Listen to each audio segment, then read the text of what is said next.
Price Lord 23rd September. இன்னைக்கு ஏசப்பா உங்களை பார்த்து சொல்கிற வார்த்தை என்னவென்றால், நன்மை. நீங்களும் எனக்கு தீமை செய்ய நினைத்தீர்கள், கர்த்தரோ அதை நன்மையாக மாற்றினார் என்று ஆதியாகமம் 50:18 சொல்லப்பட்டிருக்கு.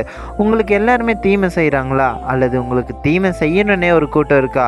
நீங்கள் அவர்களுக்கு எதிர்த்து போக வேண்டாம். கர்த்தர் உங்களுக்காக அந்த தீமையை நன்மையாக முடிப்பார். இப்போது உங்களுக்கு எதிராக இருக்கிற அந்த கூட்டம் நிச்சயமாகவே ஒரு நாள் உங்கள் இடத்துல கர்த்தர் கொண்டு வருவார். எப்படி நான் கண்டிப்பாக சொல்கிறேன்னு கேட்குறீங்களா?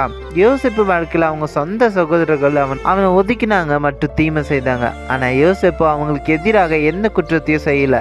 அதனால் கர்த்தர் யோசேப்பை உயர்த்தினார், கர்த்தர் யோசேப்பை மேன்மைப்படுத்தினார். அது மட்டும் இல்லாமல் அவனுக்கு தீமை செய்த அந்த கூட்டத்தை திருப்பி அவனிடத்துல கொண்டு வந்து மன்னிப்பு கேட்க வச்சார். நிச்சயமாகவே இந்த சிச்சுவேஷன் உங்கள் வாழ்க்கையிலும் நடக்கும். தேவன் நிச்சயமாகவே உங்களை உயர்த்துவார். உங்களுக்கு தீமை செய்த அந்த கூட்டத்தை நிச்சயமாகவே உங்கள் இடத்துல கொண்டு வருவார். அதுக்கு நீங்கள் என்ன செய்யணும்னா, தீமைக்கு நன்மை செய்யணும். தீமைக்கு தீமையை செய்தால் ஒரு பிரயோஜனமும் இல்லை. ஸோ இயேசுவை பின்பற்றுகிற நாம் தீமைக்கு நன்மை செய்வோம்.